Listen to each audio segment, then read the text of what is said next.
Hello students, स्वागत है आपका हमारे यूट्यूब चैनल पे। आज हम लोग देखेंगे ओली बोर्ड का लाइव मॉक टेस्ट का सॉल्यूशन। ठीक है, तो चलिए शुरू करते हैं।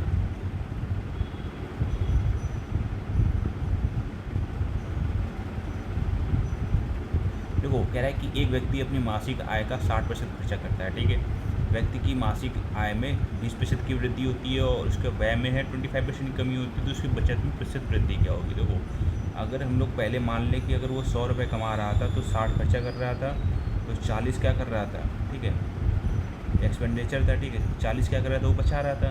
ठीक है, तो इसको रेशियो लेंगे तो 20-25-60, अभी 100 60 20-40। ठीक है, अब होता है क्या है कि इसकी आय में 20% की वृद्धि हो जाती है। ठीक है, तो इसको 20% मल्टीप्लाई में लिख देंगे। ठीक है, अब उसके व्यय में 25% की कमी हो जाती है, तो कह रहा है उसकी बचत में प्रतिशत वृद्धि क्या है, इंटू एक्स मान लेंगे। तो 20-25-100 इक्वल टू इन दोनों को जोड़ने पे ही तो व्यय होता था, टोटल इनकम आती थी, तो -75 प्लस 2x। ठीक है, तो 2x इक्वल टू कितना हो जाएगा, 175। ठीक है, तो x इक्वल टू कितना हो जाएगा, 2 16, 2 14, 2 5 10, तो 87.5% आ जाएगा हमारा आंसर। ठीक है,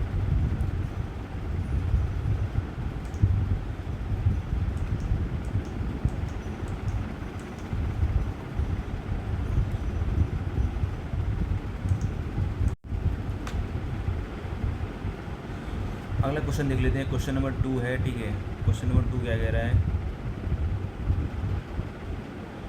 कह रहा है कि 50 लीटर के मिश्रण में दूध और पानी का अनुपात 2:3 है। ठीक है, कोई दिक्कत नहीं है। यदि 10 लीटर मिश्रण निकाल लिया जाए और 8 लीटर दूध वापस मिला दिया जाए तो इससे कुल मात्रा 48 लीटर हो जाती है। ठीक है, तो अंतिम मिश्रण में दूध और पानी का अनुपात क्या होगा, तो समझो जरा। ठीक है, जब कभी भी, ठीक है, आप मिक्स, जब अगर रेशियो 2:3 है, आप इसमें कुछ निकाल लो तो बाद में भी रेशियो सेम ही रहता है। ठीक है, ये चीज़ समझ में आ रही है।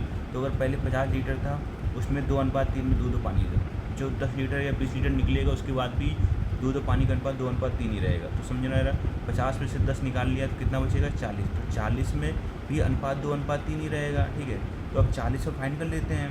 तो 3 2 5, तो 5 बराबर 40, तो 1 बराबर 8, तो 2 बराबर 16, 3 बराबर 24। ठीक है, तो ये जो चीज़ हो गई हमारी, ये मिल्क हो गया और ये हो गया वाटर। ठीक, अब ये बोल रहा है कि 8 लीटर दूध वापस मिला दिया था, तो 8 लीटर दूध मिला, तो भाई तो 16 8 24, तो 24:24, यानी 1:1 हमारा आंसर आ जाएगा। ठीक है, दूध और पानी का अनुपात पूछा गया है। अभी देखो भाई, ये तो आपको, ठीक है, सिंपल सी बात है कि आपको, ठीक है, ट्रिपलेट याद होनी चाहिए। तो ये 3 4 5 का ट्रिपलेट बनना है। ठीक है, तो ये पर ये होगा परपेंडिकुलर, ये होगा हाइपोटेन्यूस। ठीक है, तो अभी क्या है ना, 4। ठीक है, tan x का फॉर्मूला क्या होता है, परपेंडिकुलर अपॉन बेस। तो परपेंडिकुलर कितना हो गया, 3 हो गया, और बेस कितना हो गया, 4। ठीक है, प्लस 3 सेक एक्स में, तो सेक का फॉर्मूला क्या होता है, हाइपोटेनियस अपॉन बेस। तो हाइपोटेनियस कितना हो गया, 5 हो गया, और बेस कितना हो गया हमारा, 4। ठीक है, तो 4 से 4 गया, 3 प्लस 15/4। ठीक है, तो 4 दिया 12 plus 15 27/4। Option number C correct रहेगा।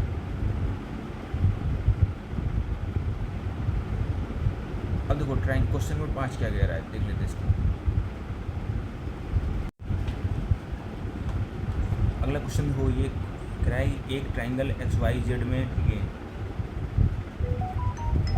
तो ये ट्राइंगल एक्स वाई जेड ले लेते हैं, एक्स वाई और जेड। ठीक है, X Y is the median. तो मीडियन है, तो मीडियन क्या करती है, सामने वाली साइड को सेम रेशियो में डिवाइड करती है। ठीक है, सामने वाली व्यक्ति सेम वैल्यू को डिवाइड करती है, सेम पार्ट में। ठीक है, अब ये खुद को भी 2:1 पे डिवाइड करती है। ठीक है, तो मान लिया इसकी टोटल लेंथ कितनी हो गई, 3 हो गई। ठीक है, अब आगे क्या कह रहा है कि जो एक्सओ है, ठीक है, ये एक्सओ है, वाई जेड का आधा है, तो एक्सओ की वैल्यू टोटल 3 है, तो वाई जेड कितना हो जाएगा, 6 हो जाएगा। तो ये 3 और ये 3। अब देखो रहा, ये टोटल, ये भी 3 है और ये भी 3 है। ठीक है, तो इसके आमने सामने के एंगल क्या होंगे, बराबर होंगे। ठीक है, तो इन्होंने दे रखा है वाई 130 दे रखा है, तो ये 30 है, तो हमसे पूछा गया है एक्स वाई जेड, तो ये भी 30 हो जाएगा, सिंपल सा। ठीक है,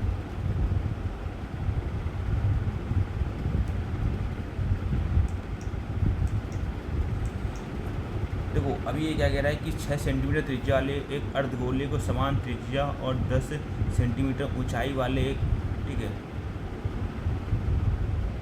बेलन के सीट्स पे जोड़ा जाता है, तो ठोस का कुल आयतन क्या होगा, तो समझो रहा। ठीक है, ये तो आपका क्या है, अर्धगोला है, तो इसका जो वॉल्यूम होता है 2/3 पाई आर क्यूब होता है, और ये जो आपका सिलेंडर है इसका वॉल्यूम होता है पाई आर स्क्वायर है। चूँकि यहाँ पर समान त्रिज्या है तो इसलिए हम लोग बस पाई आर स्क्वायर कॉमन ले लेंगे। ठीक है, तो ये बचेगा 2/3 आर प्लस एच। ठीक है, अब पाई की वैल्यू तो यहाँ पाई रखनी है और आर की वैल्यू क्या रखनी है 6, तो 6 का स्क्वायर क्या हो गया 36 हो गया। ठीक है, अब देखो आप ऑप्शंस भी जा सकते थे। ठीक है, तो 6 और 48 कट गया, लेकिन दोबारा ये 6 से नहीं कटेगा। ठीक है, या 36 से बेसिकली क्या, 36 से कौन सा कटेगा, ये भी नहीं कटेगा 36 से, और 36 से। ठीक है, 6 नंबर 54 सचा ये कर सकते थे, यानी ये दो ऑप्शन थे आपके जो लफड़े वाला काम क्रिएट कर रहे थे। ठीक है, तो हमें पूरा सॉल्व करना ही पड़ जाएगा। तो 2/3, तो आर की वैल्यू कितनी है 6 है, और एच की वैल्यू है 10, तो 2 3 6, 3 दूनी 6, 10 16, तो 16 6 96, 16 3 48 9 576। ठीक है,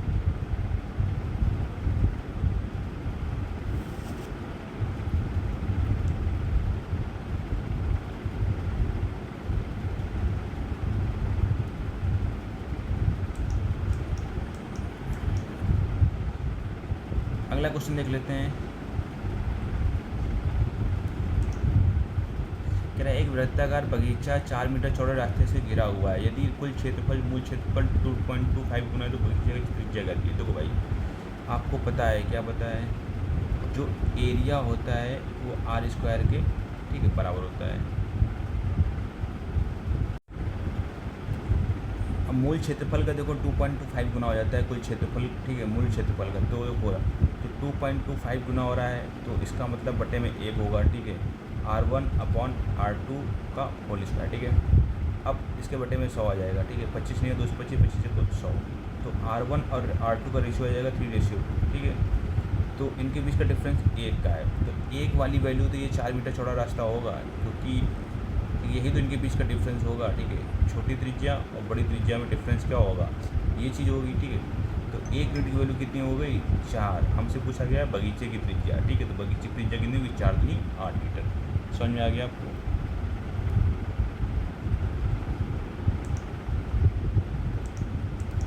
सिंप्लीफाई देखो भाई, ये चीज़ आपको पता होना चाहिए, क्यूब निकालना, क्यूब की शॉर्टकट ट्रिक आपको आनी चाहिए। ये देखो वैसे भी नहीं, अगर नहीं मालूम है तो देखो आखिरी में कितना है 4 का, तो 4 आ रहा है, तो 4 एक क्यूब में आता है, वो है 4 का क्यूब। 4 का क्यूब कितना होता है 64 होता है, उसका यूनिट डिजिट कितना है 4 है। फिर क्या करते हैं 1 2 3 डिजिट छोड़ देते हैं, तो ये 1 का ही क्यूब हो सकता है। ठीक है, अगर 2 का क्यूब लेंगे तो इससे ज़्यादा हो जाएगा 8, तो क्या हो जाएगा 14, 14 + 11 25, 25 किसका अंडर रूट होता है 5 का।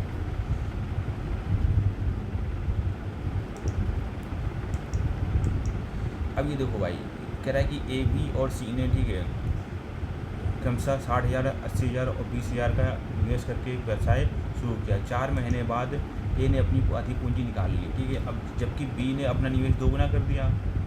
अब समझो रहा, तो इसको पहले आप क्या है ना, ठीक है 3 जीरो तो पहले डायरेक्टली हटा दो। ठीक है, अब इसको काट दो, 20 3 60, 20 चौको 80 और 20 छक्का 120। ठीक है, अब होता क्या है कि 4 महीने बाद, तो 4 महीने तक 3 ही पूंजी लगी रहेगी एक ही, तो 3 छक्को 12 तो लग गई है। ठीक है, अब बचे 8 महीने, तो इसने आधी पूंजी निकाल ली, यानी 3 थी, 3 का आधा कितना 1.5, अब 1.5 ही आधे महीने के लिए लगेगा, 15 8 120, तो कितना हो जाएगा 24। समझ में आ गया।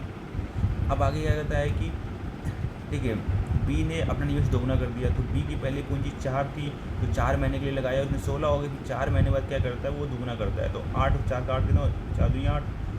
अब फिर क्या करता है ना, कितने महीने के लिए लगाएगा वो 8 महीने के लिए, तो 8 64 और 6 70 10 80। ठीक है, और ये सी है वो 6 यूनिट लगाएगा पूरे 12 महीने, तो 12 छंग 72, तो काटा पीटी मचा दो यहाँ। ठीक है, तो 4 छंग 24, 20 चौको 80, 18 चौको 72, और बटेगा क्या 2 3 6 10 9। ठीक है, तो 10 3 13 9, 10 3 13 13 9 22। ठीक है, तो 22 वाली वैल्यू 216 है। ठीक है, तो लाभ में सी का हिस्सा कितना होगा, तो सी का हिस्सा कितना होगा भाई 9 यूनिट। तो एक चीज़ ये चेक कर सकते हैं 9 से कौन कट रहा है, ठीक है, तो ये तो कटेगा नहीं, 4 2 6 7 से 13, 9 4 13 7 17 भी नहीं कटेगा, 8 8 16 3 19 6 8 8 16 3 19 6 25 4 29, ठीक है। तो अच्छा अप्रॉक्स में आंसर आएगा, ठीक है, 9 2 11 3 14 कोई नहीं कट रहा, तो अप्रॉक्स में आंसर सी वाला आ जाएगा, ठीक है। अभी देखो रहा है व्यंजक को सरल कीजिए भाई, ठीक है, तो सरल क्या करना है इस पर, तो अब वैल्यू पुट करके देख लेते हैं भाई। हाँ 0 रख देते हैं, एक्स की वैल्यू क्या रख देते हैं 0, ठीक है, एक्स की वैल्यू 0 रखेंगे तो ये साइन 0, एक मिनट, ठीक है, हाँ चलो ये साइन 0 की वैल्यू 0 हो जाएगी, ठीक है। ये बचेगा कॉस 90, कॉस 90 की वैल्यू क्या होती है 1, तो -1 का 1 का स्क्वायर 1, तो -1 आना चाहिए, -1 देखो किस पे रखने पे आएगा, तो ये भी गया, तो ये तो दो चीज़ें मिल रहा है, इसमें मिल रहा है और इसमें भी मिल रहा है, ठीक है। तो अब यहाँ से कहानी फंस जाएगी, ठीक है, तो कहानी देखो इसको अब यह है सिंपली वही वाला अपना बेसिक मेथड अपनाना पड़ेगा, sine square x plus cos square x एक ब्रैकेट में, दूसरे में sine square x minus cos square x. तो देखो ये तो 1 होता है और ये होता है आपका cos square x minus sine square x होता है कॉस 2x, ठीक है, तो माइनस का कॉस 2x, ऑप्शन सी हो जाएगा, ठीक है। और इसमें क्या 90 रख सकते थे, 90 साइन 90 की वैल्यू 1, ठीक है, ये 0, अब प्लस किस में देगा, हाँ इसमें रख, ये तो रख सकते थे भाई, साइन 90 रख सकते थे, बट ये साइन 180 हो जाता भाई। चलो चलो फिर देखते हैं।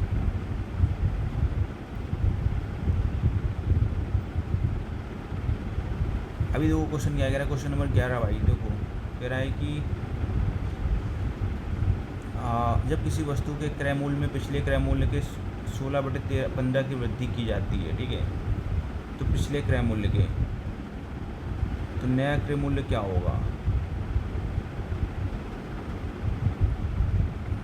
लेकिन विक्रय मूल्य समान रहता है, ठीक है। अब क्रय मूल्य तो वृद्धि कर देगी लेकिन विक्रय मूल्य समान रहता है, तो दुकानदार को 33 से 1/3% का कम लाभ होता है, ठीक है। यदि वस्तु का विक्रय मूल्य 180 रुपये है तो नया क्रय मूल्य क्या होगा, ठीक है, 180 है। अब पहले क्रय मूल्य कितना रहा होगा, ठीक है, एक्स रहा होगा,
देखते हैं भाई क्वेश्चन नंबर 20 देख लेते हैं, ठीक है। तो कह रहा है कि एक व्यक्ति का फव्वारा 2 संकीर्ण रास्तों से घिरा हुआ है, ठीक है, तो कह रहा है कि भीतरी वृत्ताकार फव्वारे की त्रिज्या 7 मीटर, ठीक है, और पहले रास्ता 2 मीटर चौड़ा है, दूसरा रास्ता 3 मीटर चौड़ा है, तो टोटल देखो ये 2 हो गया, ये 3 हो गया, ठीक है। तो टोटल यहाँ से यहाँ तक जो बड़े त्रिज्या की लंबाई हो जाएगी 7 + 2 9 3 12, ठीक है। और कुल क्षेत्रफल कवर दोनों रास्तों का कवर किया कुल क्षेत्रफल, दोनों रास्तों का कवर किया गया क्षेत्रफल निकालना है, तो बड़े वाले में से ये जो फव्वारे का इतने का क्षेत्रफल है माइनस कर देना पड़ेगा, ठीक है। तो पाई बड़े वाली त्रिज्या 12 स्क्वायर माइनस छोटे वाली त्रिज्या कितनी है, फव्वारे का क्षेत्रफल 7 स्क्वायर, ठीक है। तो पाई गुणे तो 144 में से 49 के 14 में 9 गए 6, तो 6 वाला 144, ठीक है, और माइनस का 49, 14 9 गए 5, ठीक है। 95 पाई दोनों में ही है, ठीक है, और 2 पाई आर पूछा जा रहा है, ठीक है। सबसे बाहरी वृत्त का, तो सबसे बाहरी वृत्त की जो हमने त्रिज्या निकाली थी वो 12 थी, तो 12 दूनी 24 पाई, तो ऑप्शन नंबर बी करेक्ट रहेगा। अब देखो क्वेश्चन नंबर 21 है भाई, कह रहा है क्वेश्चन नंबर 21 का हल क्या होगा। देखो भाई अभी क्या है ना, ठीक है, यहाँ पर देखो वाई एक्स वाई वाई, ठीक है, तो एक्स को जीरो कर लेते हैं, एक्स को जीरो करो, वाई ख़त्म करो, -3y, ठीक है, ये ख़त्म, और इंटू 9y², ठीक है, -x0 + 26y³, ठीक है, तो 9 × 3 = 27, y³ + 20, तो प्लस का y³ x जीरो करने पे एक ही ऑप्शन है, ऑप्शन नंबर समझ आ गया आपको।